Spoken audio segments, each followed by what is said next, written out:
বান্দাবান্দিগুলো বাম হাতের আমল নামার পাল্টায় পড়েছে, এরা তো জাহান্নামী। এদের জীবনে কি কোনো একটা ভালো কাজ নাই? এদের জীবনে কি কোনো একটা ভালো কাজ নাই যার ওসিলায় আমি আল্লাহ মাফ করে দিতে পারি? জোরে বলুন সুবহানাল্লাহ। ওসিলা ধরে ধরে বের করবে, ওসিলা ধরে ধরে আল্লাহ মাফ করবে। আল্লাহর অতি আদরের বান্দা আমরা, অতি শখের বান্দা। বান্দা জাহান্নামে হাবুডুবু খাবে, জাহান্নামে কষ্ট পাবে, আর আল্লাহর বোধহয় আনন্দ লাগবে না। আল্লাহর বড় কষ্ট হয় মা বাবার সামনে সন্তানকে যদি আগুনের মধ্যে ফেলে দেওয়া যায়। জোরে কোন মা বাবা কি দাঁড়িয়ে দাঁড়িয়ে দেখতে পারবে? জোরে বলেন। সামান্য একটু কিঞ্চিত পরিমাণ রহমত থাকার কারণে মা বাবা কিঞ্চিত পরিমাণ রহমত থাকার কারণে পাহাড় পরিমাণ অপরাধ যদি ক্ষমা করে দিতে পারে আল্লাহ রাব্বুল আলামিন কিয়ামতের ময়দানে আল্লাহ পাক 99টা রহমত দিয়ে কেমন করে থাকবে? জোরে বলুন সুবহানাল্লাহ। ওসিলা ধরে ধরে মাফ করবে।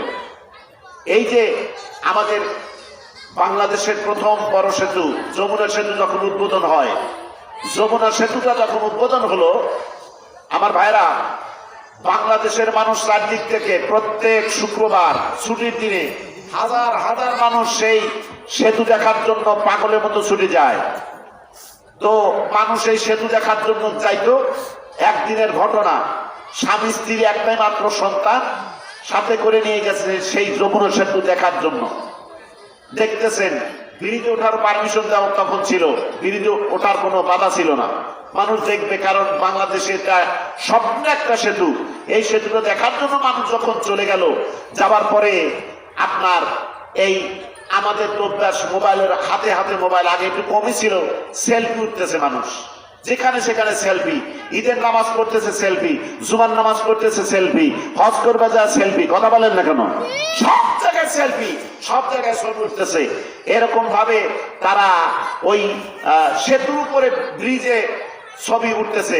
একবার স্বামী ছেলেকে নিয়ে উঠতেছে, একবার স্ত্রী ছেলেকে নিয়ে উঠতেছে, একবার তিনজন মিলেই উঠতেছে। আবার কি করেছে, ছেলেটাকে রেলিং এর উপরে বসায়া অনলি একা একা পার্সোনাল একটা ছবি তুলতেছে। রেলির উপরে বসাইছে, বসায় যায় ছোট্ট মানুষ, রেলির উপরে বসায় যখন ছবি তুলছে, তোলার জন্য বাবা একটু সরে এসে তখন ছবি তুলে টুক করে বাচ্চারা যমুনার মধ্যে পড়ে গেছে। ভাইরা আমার, এই ছেলেটা যখন যমুনা সেতুর মধ্যে পড়ে গেল, এত জোরে স্রোত হয়ে যাচ্ছে আমার সোনার ভাইরা, যে মানুষ যদি পড়ে যায় ওই মানুষটাকে আর খুঁজে পাওয়া সম্ভব নেই। এত জোরে স্রোত আর ভরকা, এত জোরে স্রোত হয়ে যাচ্ছে। বাচ্চারা যখন যমুনা সেতুর মধ্যে পড়ে গেছে, জনম দুঃখিনী মা আর সহ্য করতে পারে নাই। বাচ্চা বাঁচানোর জন্য মাও নিজে যায় রেলির উপর দিয়ে আবার ঝাঁপিয়ে পড়েছে। মা যখন রেলির উপর দিয়ে ঝাঁপিয়ে পড়েছে বাচ্চাকে বাঁচানোর জন্য, এইবার স্বামীও বিবিকে বাচ্চাকে বাঁচানোর জন্য সেও লাফিয়ে রেলিং এর উপর দিয়ে যমুনা সেতু ঝাঁপিয়ে পড়লো। দেখা গেল তিনজনের একজন মানুষ বেঁচে নাই, তিনজনই মারা গিয়েছে। কেউ করে বাঁচাতে পারে না। সন্তান পড়ে গেছে, গাছ তো বেঁচে ছিল, তারা যদি চিন্তা করতো যে চলে গেছে, যাক একে বাঁচানোর জন্য আর জীবন দেব না। সামান্য পরিমাণ রহমত থাকার কারণে মা বাবা যদি সন্তানের জন্য জীবন দিতে পারে, মহান রব্বুল আলামিন 99টা রহমত দিয়ে কেমন করে থাকবে? সুবহানাল্লাহ বলেন। ঠিক থাকতে পারবে না। আল্লাহ রাব্বুল আলামিন ওসিলা খুঁজে বের করবে কেমনে আমার বাচ্চাদের মাফ করা যায়।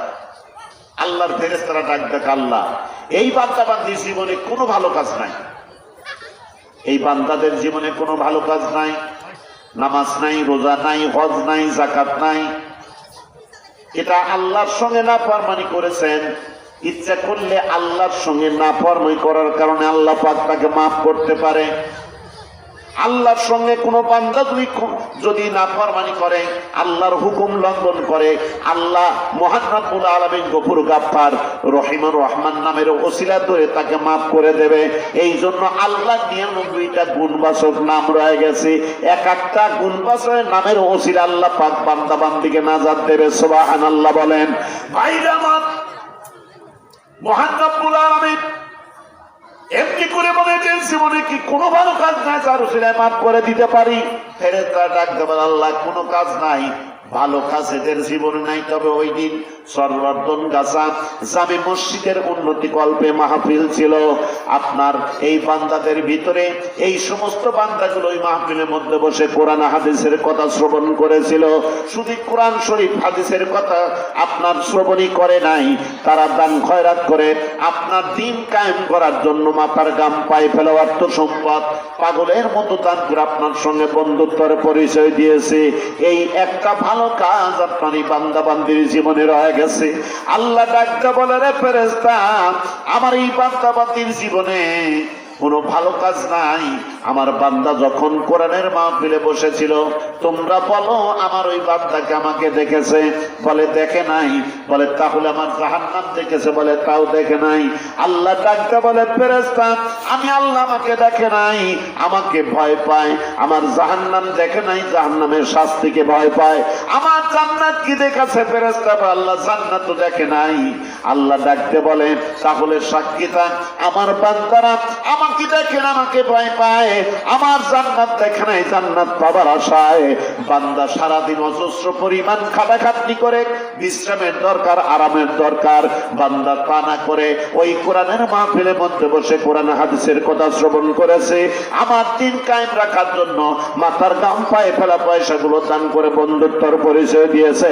আমার ওই বন্ধুদের আমি আল্লাহ কেমনে জাহান্নামে দেব? সাক্ষী থাক, বান্দার জীবনের সব গুনাহগুলো মাফ করে আমি আল্লাহ জাহান্নামের অর্ডার ক্যান্সেল করে আমি তাদের জান্নাত দিয়ে দিলাম। জোরে বলুন সুবহানাল্লাহ।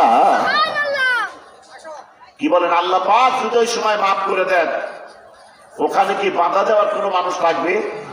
এমন কোন নেতা ওখানে আছে যে আল্লাহর বিরুদ্ধে দাঁড়াবে, স্লোগান নিয়ে বের হবে, ধর্মঘাত করবে, মানি না, মানবো না? আছে কেউ? নাই। আল্লাহ তিনি বিচারক, রহমানুর রহিম। আমার সোনার ভাইরা, তার সঙ্গে নাফরমানি করে আল্লাহ মাফ করবে। কিন্তু হক বলিবাদ, কোন বান্দার হক যদি কেউ নষ্ট করে, কোন বান্দার হক যদি মেরে খায়, কোন বান্দার হক যদি আত্মসাৎ করে, খোদার কসম, সে যত বড় নেককার আল্লাহ হোক, সে মৌলানা হোক, হাজি হোক, আর পীর সাহেব হোক, আর মুমিন মুত্তাকি যেই হোক না কেন, পরের হক যখন মেরে খেয়েছেন বা খাবেন, ওই বান্দাকে আল্লাহ কখনো ক্ষমা করবে না। জাহান্নামে তার স্থান ছাড়া আর কোথাও জায়গা হবে না, যত বড় ইবাদতকারী হোক না কেন। কারণ ইবলিস শয়তান লক্ষ লক্ষ বছর আল্লাহর ইবাদত করেছেন। তিনি ছিলেন মুআল্লিমুল মালাইকা, ফেরেশতাদের শিক্ষক। তার যোগ্যতায় তাকে কিন্তু শিক্ষক বানানো হয়েছে, ফেরেশতাদের শিক্ষক, চারটেখানি কথা না। কিন্তু সেই ইবলিস শয়তান আল্লাহর হুকুম অমান্য করেছে কয়বার? বন্ধু জোরে বলেন, কয়বার? একবার অমান্য করেছে। অনেক কাহিনী বলার সুযোগ নাই সোনারা। আদম আলাইহিস সালামকে আল্লাহ সৃষ্টি করেছেন, পূর্বে অনেক কথা আছে, আমি সরাসরি চলে আসতেছি। আদম আলাইহিস সালামকে সৃষ্টি করার পরে সমস্ত ফেরেশতা মণ্ডলী এবং মুআল্লিমুল মালাইকা, ফেরেশতাদের শিক্ষক, এই আজাজিল এ কিন্তু ফেরেশতা ছিল না, ফেরেশতাদের শিক্ষক ছিল। আর এই আজাজিল ছিল আগুনের তৈরি, আর ফেরেশতা হলো নূরের তৈরি, জাতি দুইটা। আল্লাহ পাক একত্রিত করে বললেন যে আমি মহান রব্বুল আলামিন পৃথিবীতে যত কিছু সৃষ্টি করেছি, এই সৃষ্টি বস্তুর নামগুলো তোমরা বলো। সব ফেরেশতা, এমনকি ফেরেশতাদের যিনি শিক্ষক, সেও অক্ষমতা প্রকাশ করলো। বলল, আল্লাহ আপনি যা শিক্ষা দিয়েছেন এর বাইরে আমাদের জানা নাই বা বলারও সম্ভব না। ফেরেশতারা যখন অক্ষমতা প্রকাশ করলো, আজাজিলও যখন অক্ষমতা প্রকাশ করলো, আদম আলাইহিস সালামকে আল্লাহ পাক বললেন, আদম তুমি বলো। আদম আলাইহিস সালাম সব সৃষ্টি বস্তুর নাম বলে দিলেন। সুবহানাল্লাহ বলেন। এখন 10টা ছাত্রের ভিতরে একটা ছাত্র যদি আপনার প্রশ্ন, স্যার যখন প্রশ্ন করবে, একটা ছেলে যদি প্রশ্নের জবাব দেয়, 9 জন দিতে পারে নাই, তাহলে এই 10 জনের মধ্যে ওই একটা ছেলে শ্রেষ্ঠ হবে। কথা বলেন ঠিক কিনা?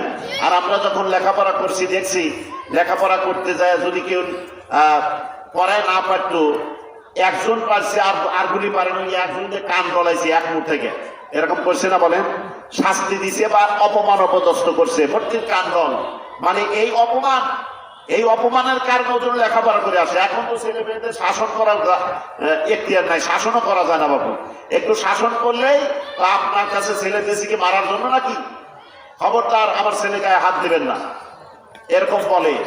একটা কথা জেনে রাখবেন, ছেলে আদরের ঠিকই, কিন্তু সব জায়গায় আদর করা যাবে না। শিক্ষার জায়গায় শিক্ষা অর্জন করতে গেলে আপনার সঙ্গে শত্রু নাই, ছেলের সঙ্গে শত্রুতা নাই। আপনার ছেলেকে আঘাত করে আর আপনি যা শাসন করতেছেন, কোন শিক্ষকের সাথে যদি কোনো ছাত্র বেয়াদবি করে 3টা গজব নাযিল হয়। কয়টা গজব? 3টা গজব নাযিল হয়। 1 নাম্বার, যে শিক্ষা অর্জন করবে এই শিক্ষা তার মধ্যে, এই এলেম তার মধ্যে থাকবে না। 2 নাম্বার, তার অবমাননা লেগেই থাকবে। 3 নাম্বার, সমাজে সে হায় প্রতিপন্ন হবে, অপদস্থ হবে। এই 3টা গজব তার উপরে নাযিল হয়। কারণ আপনার মধ্যে এলেম থাকলে তো আপনি এলেমের বাহাদুরি দেখাবেন, আপনার মধ্যে এলেম নাই, মানুষ আপনাকে সম্মান করবে না।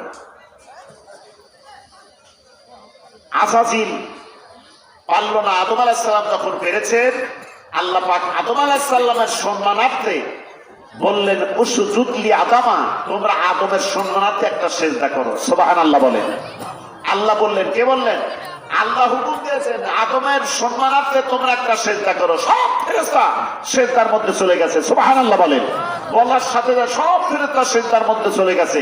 কিন্তু মুআল্লিমুল মালায়েকা, যিনি ফেরেশতাদের শিক্ষক আযাজিল, উনি সিজদার মধ্যে গেলেন না। ওনার ভিতরে চিন্তা হলো যে আমি নিজে হাতে কাদা ছাইনা সেই কাদা যে আদমের দেহ বানাইলাম, আর সেই আদমকে আমি সিজদা করব, নো নেভার, কখনো না, এটা আমার পক্ষে সম্ভব নয়।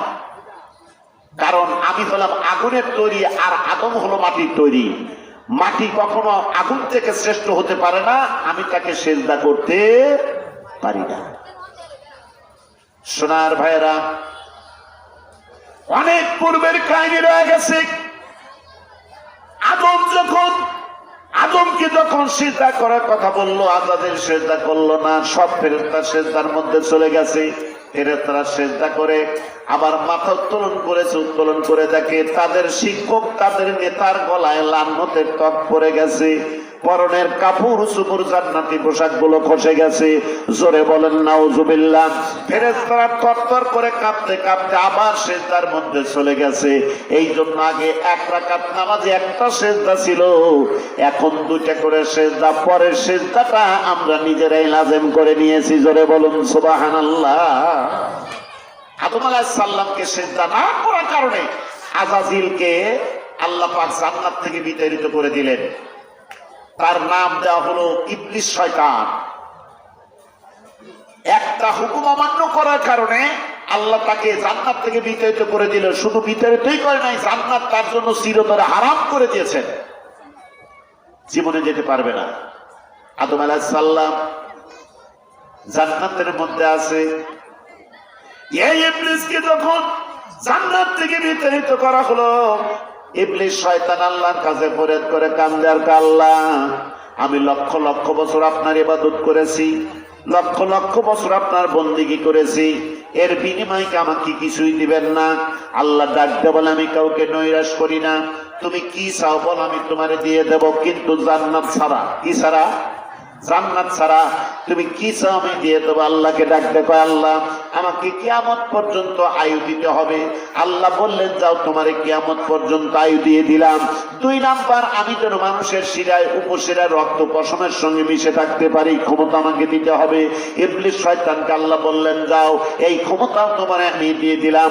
3 নাম্বার, আল্লাহ আমাকে ক্ষমতা দিতে হবে, আমি যখন তখন যে স্বরূপ ধারণ করতে পারি, এই ক্ষমতা আমারে দিয়ে দেবেন। আল্লাহ বলেন, ইবলিস সাহেব, আমি তোকে এই ক্ষমতাও দিয়ে দিলাম, যখন তখন যে স্বরূপ ধারণ করতে পারবি, শুধুমাত্র আমার বন্ধু, আমার দোস্ত জনাবে মুহাম্মদ রাসূলুল্লাহ সাল্লাল্লাহু আলাইহি সাল্লামের চেহারা ছাড়া স্বয়ং আমি আল্লাহ আমার রূপ তুই ধারণ করতে পারবে, এই ক্ষমতা আমি তোরে দিয়ে দিলাম। জোরে কর নাউজুবিল্লাহ। আল্লাহ পাক ক্ষমতা দিলেন, যখন তখন যে স্বরূপ ধারণ করতে পারবে। শুধু একজনের রূপ ধারণ করতে পারবে না, তিনি কে? রাসূল সাল্লাল্লাহু আলাইহি সাল্লামের চেহারা ধারণ করতে পারবে না। কারণ কি জানেন? আল্লাহ রাসূল বলেছেন, মান রানি বিল বানামে ফাকাদ রানি ওমান রানি আযাবাত লাহু শাফাতি আও জান্নাতি। আল্লাহ রাসূল বলেন, যে ব্যক্তি আমাকে জীবিত অবস্থায় দেখলো অথবা স্বপ্নে দিদার নসিব হলো, তার জন্য জান্নাত অজীব হয়ে গেল। জোরে জোরে কোন সুবহানাল্লাহ। রাসূলকে দেখা যদি একবার স্বপ্নে দেখুক আর সরাসরি দেখুক, তার জন্য জাহান্নাম হারাম হয়ে যাবে। সুবহানাল্লাহ বলেন। নবীর সাথে কি আমাদের তাহলে তুলনা করা যাবে? জোরে কোন। যার চেহারা দেখলে জাহান্নাম হারাম হয়ে যায়, যার চেহারা দেখলে জাহান্নাম হারাম হয়ে যায়, যাকে স্বপ্নে দেখলে জাহান্নাম হারাম হয়ে যায়, ওই নবীকে নবীকে আমাদের সাথে তুলনা করা যাবে না, যে নবী আমাদের মতোই মানুষ। এ কথা বলে না, অনেক কথা বলে, কি বলে না? তা আমাদের বড় ভাই কথা বলে, রাসূলকে স্বপ্নে যদি দেখে অথবা সরাসরি দেখেছে, তার জন্য জান্নাত নসিব হয়ে গেল, জাহান্নাম তার জন্য হারাম হয়ে গেল। প্রশ্ন করতে পারেন হুজুর, তাহলে আবু জাহেল, আবু লাহাব, উতবা, সাইবা, বড় বড় কাটরা কাফের তো রাসূলকে সরাসরি দেখছে, তাহলে হাদিস অনুযায়ী তারা জান্নাতি?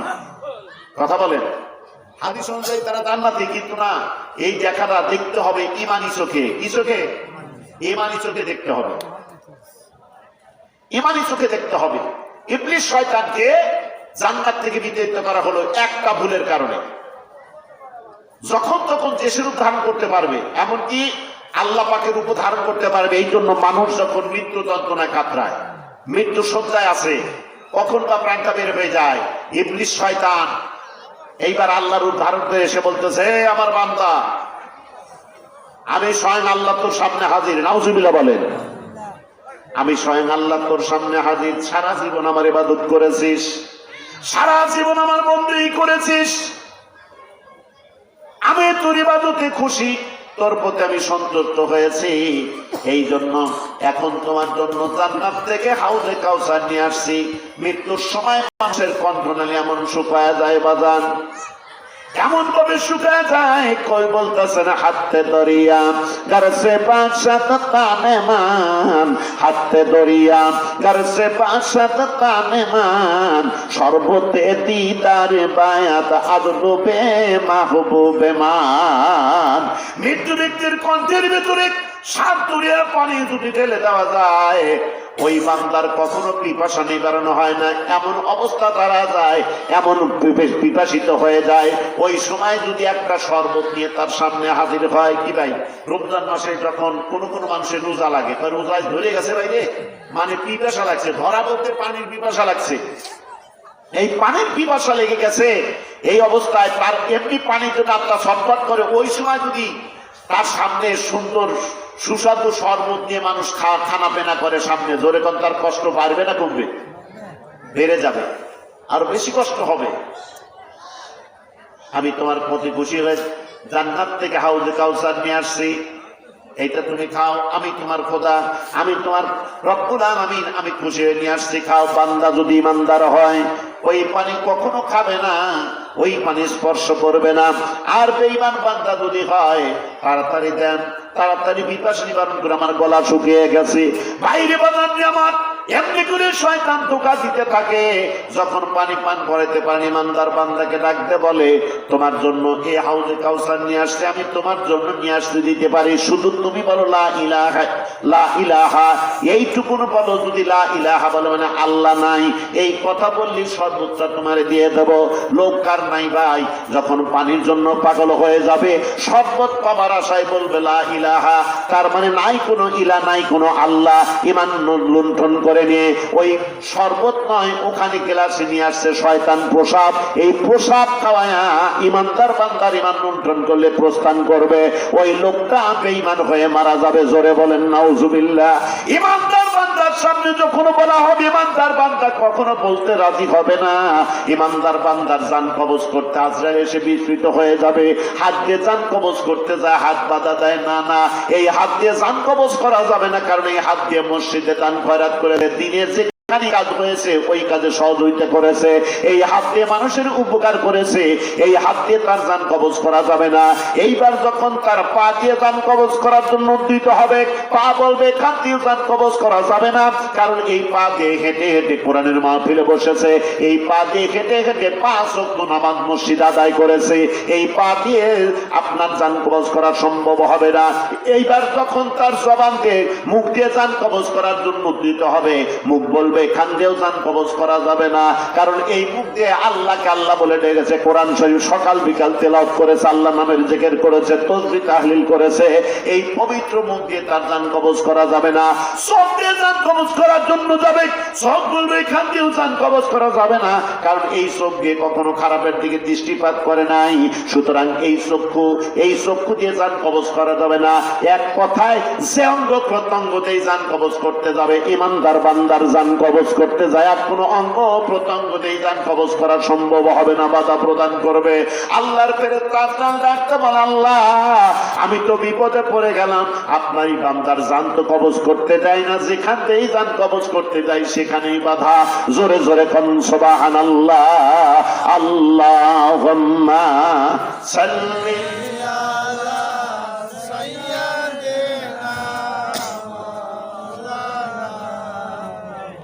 ওয়া আলা আলি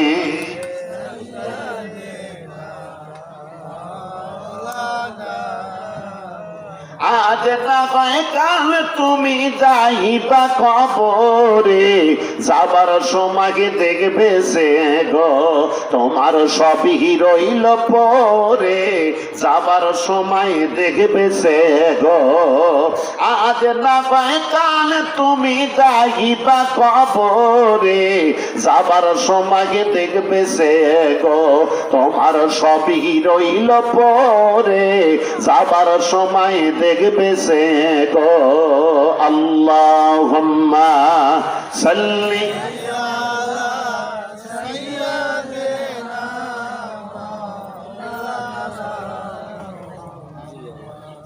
ওয়া আলা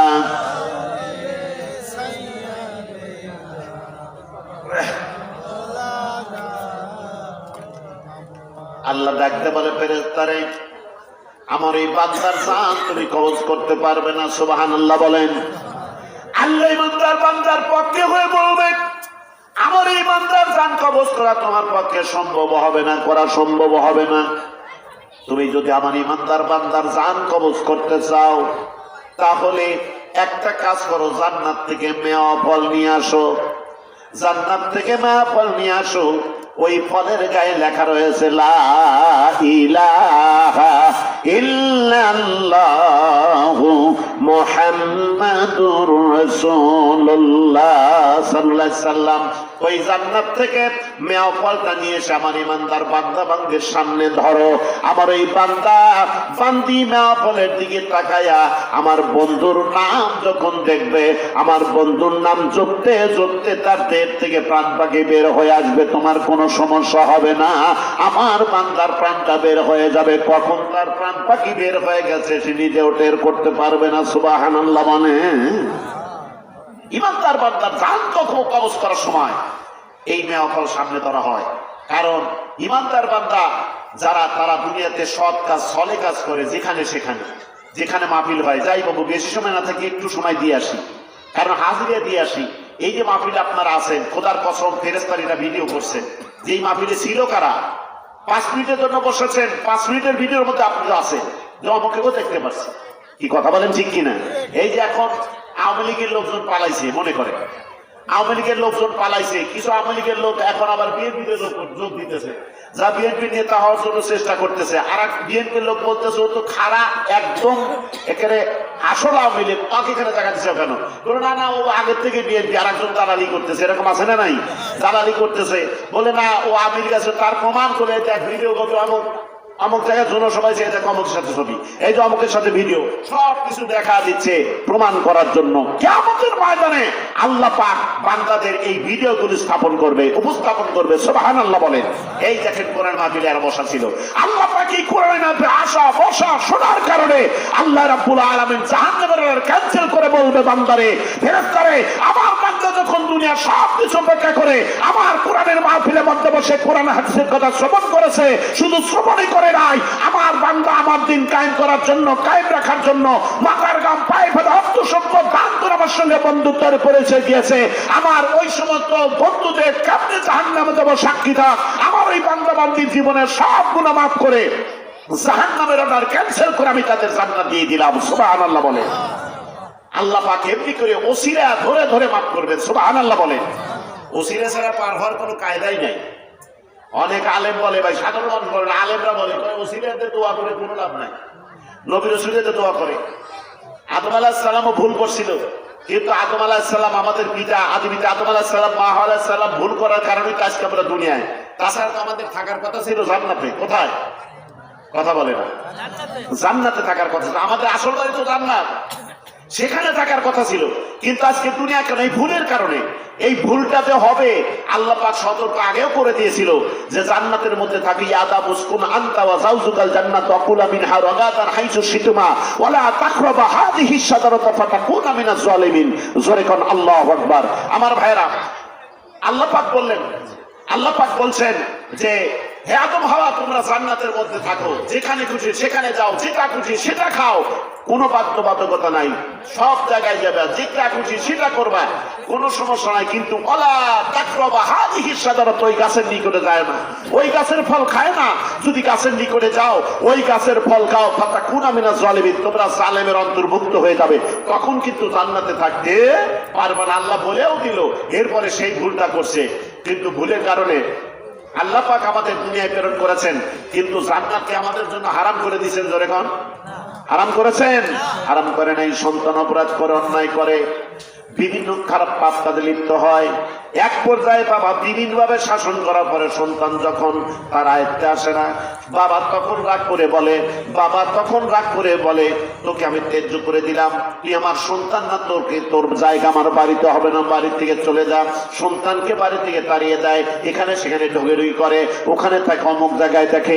আর এক বন্ধু এসে ডাকতে বলে, ভাই আপনার সন্তানকে দেখলাম অমুক জায়গায়, কি কষ্টে আছে, চেহারা তো খারাপ হয়ে গেছে।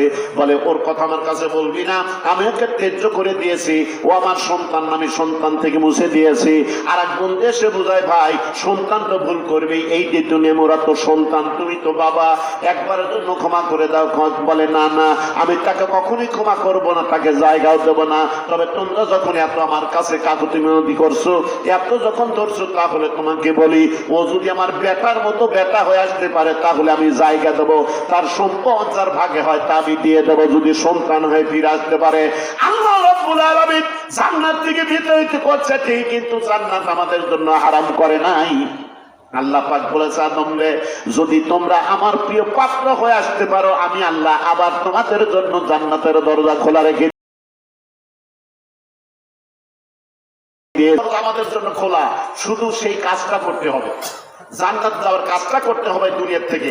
আর দুনিয়া মাফিরাতুল আখিরাহ, এই দুনিয়াটা হলো আখিরাতের সম্বল গোছানোর জায়গা, আখিরাতের সম্বল গোছানোর জায়গায় হলো দুনিয়া। এখান থেকে আখিরাতের কাজ করে দিতে হবে। মরার পরে আমল সব বন্ধ হয়ে যাবে, মানুষ মৃত্যুর পরে আমল বন্ধ হয়ে যাবে, সব আমল বন্ধ হয়ে যাবে। এই মৃত্যুর আগ পর্যন্ত আমাদের নেক আমল করে আখিরাতের পথ সুগম করতে হবে। এই কবর নামক গেট দিয়ে আল্লাহর বান্দা ঈমান নিয়ে যখন কবরে যাবে, কবর নামক গেট দিয়ে বান্দা জান্নাতে যাবে। সুবহানাল্লাহ বলে। এই জন্য সোনারা, দুনিয়াতে সলে কাজগুলো করতে হবে। ইবাদত দেখা কেউ জান্নাতে যেতে পারবো না, আপনার জবাবদিহিতা করে কেউ জান্নাতে যেতে পারবো না, যদি আল্লাহ আমাদের প্রতি দয়া না করেন, রহম না করেন, আমাদের যদি বিচার সহজ না করে দেন, নবী যদি সুপারিশ না করে, তাহলে আমরা হিসাব দিয়ে জবাবদিহিতা করে ইবাদত দেখা কেউ জান্নাতে যেতে পারবো না। এই জন্য আমার সোনার ভাইরা, আদম আলাইহিস সালাম 350 বছর কেঁদেছিল, কিন্তু আল্লাহ পাক মাফ করে নাই। 350 বছর পর নবীর ওসিলায় ক্ষমা চেয়েছে। ওই জান্নাতে থাকতে আল্লাহ এটা আদমকে বলে দিল। এই জন্য ইনসান শব্দটা ভুলে যাওয়া, ইনসান শব্দটা অর্থ কি? ভুলে যাওয়া। আমাদের আদম আলাইহিস সালাম ভুলে গিয়েছিল, জান্নাতে থাকি বলেছিল আল্লাহ, নাহমাতে লেখা রয়েছে লা ইলাহা ইল্লাল্লাহ মুহাম্মাদুর রাসূলুল্লাহ, এই নামটা আমি আদম প্রথম মানুষ এবং প্রথম নবী, কিন্তু আপনার নামের সাথে কার নাম দেখি? আল্লাহ পাক বলে, বন্ধু আমার মুহাম্মদ রে, আমার সাথে জড়িত যাহার সৃষ্টি না হইলে, আসমান জমিন না হইতো। আদমকে ডাকতে বলে, আদম রে, আমার নামের সাথে যার নামটা বিজড়িত দেখছো, সে তোমার বংশের শ্রেষ্ঠ ব্যক্তি, আমার শ্রেষ্ঠ বন্ধু, তিনি নবীদের সর্দার, নবীর নবী জনাবে মুহাম্মদ রাসূলুল্লাহ সাল্লাল্লাহু আলাইহি সাল্লাম, এই নাম আমার নামের সঙ্গে বিজড়িত রয়ে গেছে। আদমকে ডাকতে বলে, আদম রে, যদি কোনোদিন অন্যায় করো, অপরাধ করো, ভুল করো, আমার ওই বন্ধু তোমার শ্রেষ্ঠ বংশের শ্রেষ্ঠ ব্যক্তির ওসিলায় আর আমার বন্ধুর ওসিলায় যদি আমার কাছে ক্ষমা, আমি মহান রব্বুল আলামিন তার জীবনের গুনাহ মাফ করে দেব। জোরে কোন সুবহানাল্লাহ। জান্নাতে বলার পরেও যে ভুলটা করেছিল, এই ভুলটা করার কারণে আল্লাহ পাক জান্নাত থেকে বিতাড়িত করলো, কিন্তু জান্নাতে থাকতে যদি নবীজির ওসিলায় ক্ষমা চাই হয়তো আমাদের আর দুনিয়া আসা লাগতো না, জান্নাতি থাকতাম। কথা বলেন ঠিক কিনা? পরে দেখা গেল 350 বছর কাটার পরে আল্লাহর দরবারে নবী রাসূলরা যখন ক্ষমা চাইলেন, আল্লাহ যার জন্য তুমি আসমান জমিন সৃষ্টি করেছো, আমার বংশের শ্রেষ্ঠ ব্যক্তি রাসূল, আমাকে মাফ করে দাও। জোরে জোরে কোন সুবহানাল্লাহ। নবী রাসূলরা যখন ক্ষমা চেয়েছে, আল্লাহ রাব্বুল আলামিন 350 বছর পর আদমের জীবনের গুনাহ খাতা মাফ করে দিলেন। সুবহানাল্লাহ বলেন। নবীজি রাসূলরা ক্ষমা না চাওয়া পর্যন্ত আল্লাহ মাফ করেন না। আমার সোনা ভাইরা, আমার সময় কম, অনেক কাজ রয়ে গেছে।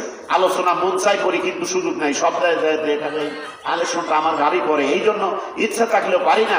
যার কারণে শুধু এই সর্বর্তম কাছে জামে মসজিদ না, যেখানে ভালো কাজগুলো হবে ভাই, যেখানে ভালো কাজ হবে, আপনার গ্রাম হোক বা মহল্লার বাইরে হোক, সেখানে গিয়ে 5 মিনিটের জন্য হলে সেই ভালো কাজে অংশগ্রহণ করবেন। পারলে 10টা টাকা দেবেন, না পারলে একটু সহযোগিতা করবেন, তা না পারলে আপনি মুখ দিয়ে উৎসাহ দেবেন, ভালো কাজে উৎসাহ দেবেন। এই উৎসাহটা দেওয়ার কারণে আল্লাহ পাক নাজাত দেবে। সুবহানাল্লাহ বলেন। আল্লাহ পাক বিভিন্ন ওসিলা ধরে ধরে মাফ করবেন। এই জন্য আসুন, এই মসজিদটা বাজান, এগুলো হলো আমাদের ইমান পরীক্ষার বস্তু। আল্লাহ পাক যদি জবান দিয়ে বলে কোন, ভাই এখন বলা লাগবে না, কোন বলার সঙ্গে সঙ্গে এরকম হাজার হাজার মসজিদ তৈরি হওয়ার সম্ভব হবে না? জোরে কর। আল্লাহ শুধু জবান বলবে কোন, অমনি তৈরি হয়ে যাবে, বান্দারা শুধু আল্লাহর ইবাদত করে যাবে, কিন্তু আল্লাহ দেবে না। কারণ এগুলো হলো আমাদের ইমান পরীক্ষার বস্তু। ইমান পরীক্ষার বস্তু। আল্লাহ পাক অর্থ সম্পদ সবকিছু আমাদের দিয়েছে, জমি দিয়েছে আমাদের জন্য। সুতরাং আল্লাহ পাক আমাদের সৃষ্টি করেছে আল্লাহর ইবাদতের জন্য, আর পৃথিবীতে যা কিছু সৃষ্টি করেছেন বান্দার জন্য। সুবহানাল্লাহ বলেন। যা কিছু সৃষ্টি করছে সব আমাদের জন্য, আর আমাদের সৃষ্টি করছে আল্লাহর ইবাদতের জন্য। তাহলে আল্লাহ আমাদের জন্য যা কিছু সৃষ্টি করছেন, আমরা সবই কিন্তু ভক্ষণ করছি, সবই ব্যবহার করছি, কিন্তু আমরা এমন খারাপ মানুষ, আল্লাহর নাফরমানি করছি। কথা বলেন ঠিক কিনা? এত কিছু নিয়ামত আমরা ভক্ষণ করার পরেও আল্লাহর শুকরিয়া আদায় করি না, আল্লাহ সেদ্ধছাড়া করি না। এই জন্য দুনিয়া থেকে আমাদের আল্লাহ শুকরিয়া আদায় করতে। আল্লাহ বলেন লা ইন শাকারতুম লা আজিদান্নাকুম ওয়া লা ইন কাফারতুম ইন্না আযাবি লাশাদীদ। আল্লাহু আকবার বলেন। আল্লাহ বলেন, যারা আমার নিয়ামত খাওয়ার পরে নিয়ামতের শুকরিয়া আদায় করে, আমি আল্লাহ তাদের জন্য নিয়ামত আরো বাড়ায় দেই, আরো বাড়ায় দেই, আরো বাড়ায় দেই। আল্লাহ বলেন, যারা আমার নিয়ামত খাওয়ার পরে নিয়ামতের শুকরিয়া আদায় করে না, আমি মহান রব্বুল আলামিন তাদের জন্য আযাবিল শাদীদ, সবচাইতে বড় ধরনের আযাব রেখে দিয়েছি। নিয়ামত যারা খাওয়ার পরে নিয়ামতের শুকরিয়া আদায় করে, আল্লাহ তাদের জন্য নিয়ামত আরো বাড়ায় দেয়। শুধু বাড়ায় দেয় না, আল্লাহ বলেন যে নিয়ামত খাইলো ওইটার হিসাব আমি আল্লাহ কাল কিয়ামতের ময়দানে আমার আদালতে আর দেওয়া লাগবে না। সুবহানাল্লাহ বলেন। কোনোদিন আর ওইটা তোলা হবে না, উপস্থাপন করা হবে না। সুতরাং আপনি খাইছেন, শুকরিয়া আদায় করছেন, সুতরাং 5 এটা আর কখনো উত্তোলন করা হবে না। কিন্তু বান্দা যদি নিয়ামত খাওয়ার পরে নিয়ামতের শুকরিয়া আদায় না করে, আল্লাহ পাক তার জন্য নিয়ামত থেকে তো বঞ্চিত করবেই, আখিরাতে তার জন্য রেখেছে সবচেয়ে বড় ধরনের আযাব। এই জন্য এই জমিনটা আল্লাহর। কথা বলেন, এই জমিন কার? আসমান কার? আপনার জীবন কার? আপনার বেটা বেটি কার? আপনার অর্থ সম্পদ কার? সব আল্লাহর। এখন যা বলবো তাই বলবেন সব আল্লাহ। তাহলে আপনার কি? আমাদের কিছু আছে? আমার বলতে আমার জীবনের প্রতি কোনো দাবি নাই। এই যে মাহফিলে আসছে, বাড়িতে ফিরে যাবে, এই গ্যারান্টি কারো আছে? গ্যারান্টি নাই। তাহলে এই জীবনের প্রতি যখন কোনো দাবি নাই, তাহলে কিসের এত তরাই বড়াই, কিসে এত বাহাদুরি? কোনো বাহাদুরি করে লাভ নাই। ও বাজার চলে যেতে হবে। কত শক্তিশালী মানুষ দেখলাম পৃথিবীতে আমাদের এই জ্ঞানে, কত শক্তিশালী মানুষ, তারা রুগ্ন, আজকে তারা দুর্বল, আবার কত দুর্বল, এখন তারা শক্তিশালী। এরকম আছে না নাই? নদীর পার ভাঙে ওপার করে, এই তো নদীর খেলা। সকাল বেলার ধনীরে তুই ফকিরি সন্ধ্যা বেলা, সকাল বেলার ধনীরে তুই ফকিরি সন্ধ্যা বেলা। কুলিল্লাহুম্মা মালিকাল মুলকি তুতিল মুলকা মান তাশা ওয়া তানসিউল মুলকা মিম্মান তাশা ওয়া তু'ইজ্জু মান তাশাউ ওয়া তুযিল্লু মান তাশা। আল্লাহু আকবার বলেন। আল্লাহ বলেন, আমি যাকে রাজ্যের মালিক বানাই সেই রাজ্যের মালিক হয়, আমি যাকে রাজ্যের মালিক বানাই না সে কখনো জোর করে রাজ্যের অধিকারী হতে পারে না। আমি ধনীকে মুহূর্তের মধ্যে গরিব, গরিবকে মুহূর্তের মধ্যে ধনী। আমি সাততলাকে ভাঙ্গা বাসন হাতিয়ে দিয়ে রাস্তায় নামা দিয়ে ভাঙ্গা বাসনওয়ালাকে সাদর সম্বর্ধন জানায়া ওই সাততলায় তুলে দিতে আমি আল্লাহ আমার বেশি সময় লাগে না। জোরে জোরে বলুন সুবহানাল্লাহ। জোরে আল্লাহ পারে কি পারে না? আল্লাহ পারে নাকি ওই আল্লাহ এখন দুর্বল হয়ে গেছে, বার্ধক্যে চলে গেছে যে আল্লাহ দুর্বল হয়ে গেছে, ওই ক্ষমতা নাই। সুতরাং ভাইরা আমার, এই জন্য আমাদের আখিরাতের সম্পর্ক চান। নামাজ এটা আল্লাহ বাধ্যতামূলক করে দিয়েছে, নামাজ তো আদায় করতে হবে, পাশাপাশি সলে কাজগুলো করে। কারণ নামাজ পড়ি জমি রাজধানী, নামাজ পড়ি মিথ্যা কথা বলে, নামাজ পড়ি ও জমি কম দিয়ে, নামাজ পড়ি সুদ খাই ঘুষ খাই, এমন কোনো পাপ কাজ নাই করি না, তার মানে নামাজ আল্লাহর দরবারে কবুল হতেও পারে নাও পারে। কিন্তু এমন সলে একটা কাজ করেছেন, ওই একটা কাজ আল্লাহর কাছে পছন্দনীয় হয়ে গেছে, ওই কাজের ওসিলা করে আল্লাহ পাক আমার নাজাত দিতে পারে। সুবহানাল্লাহ বলেন। এই জন্য আসুন, কারা আছেন বাজান এই মসজিদের জন্য 1000 2000 টাকা, 1 বস্তা 2 বস্তা চিনি, 1 মণ 2 মণ ফসল। আর মসজিদটা মোটামুটি এখন সৌন্দর্য হয়েছে ভাই। আমি দেখলাম মসজিদে মোটামুটি 3-4টা এসির দরকার। এই কথা বলেন ঠিক কিনা? গোটা চারিক এসি হলে সবচেয়ে ভালো হতো। আর বর্ধনগাছা গ্রামবাসীর কাছে এসি নেওয়া বা দেওয়া কোনো ব্যাপারই না। এসি এরা যদি ইচ্ছা করে এসি 1 বছরের মধ্যে এরা কমপ্লিট করে দিতে পারে, আমি এটা জানি। কারণ এই মাহফিলটা আমি দীর্ঘ কয়েক বছর ধরে করছি, অনেক বছর ধরে এই মাহফিলটা আমি করছি। বাধা মাহফিল করছে আমার ওস্তাদ মাওলানা রিজওয়ানুল করিম কাউসারী সাহেবের সাথে। আপনাদের মাহফিলটা করেছিলাম ওই পাশে, ওইটাই ওনার সাথে মাহফিল করেছিলাম কাউসারী সাহেবের সাথে। তখন থেকে শুরু করে আমি এখন পর্যন্ত আছি। অনেক বক্তার পরিবর্তন, এখন আমি আছি। আপনারা আমাকে ভালোবাসেন, আমি জানি অন্তরটা ভালোবাসেন, নিজের সন্তানদের মতো ভাইয়ের মতো ভালোবাসেন বলেই বারবার ডাকেন। তো আমি আপনাদের কাছে দাবি করলাম, ভাই এই এসি দেওয়ার মতো এমন কোন আল্লাহর বান্দা আছেন? একটা এসির মূল্য মনে করেন 60,000 টাকা দাম। যদি দেওয়ার মতো থাকেন, 1 জন না পারেন, 2 জন নয়, 5 জন নয়, 10 জন নয়, 20 জন মিলে দেন হুজুর 60,000 টাকা। আমরা 20 জন মিলে কি 15 জন মিলে আমরা আপনার 4000 করে দিয়ে 60,000 টাকা এসি দিয়ে দেওয়ার মতো কেউ আছেন নাকি? এবং আবার অনেকে আছে আমার ভাইয়েরা যে ক্ষীরের আড়তে অনেক টাকা আসে, ওনারাও ইচ্ছা করে দিতে পারে। ওনারাও ইচ্ছা যদি করে একটা এসি দিতে পারেন, আমি প্রাণ করে দোয়া করবো। সোনারা জাহাঙ্গীর আলম, আল্লাহ তোমার বান্দা জাহাঙ্গীর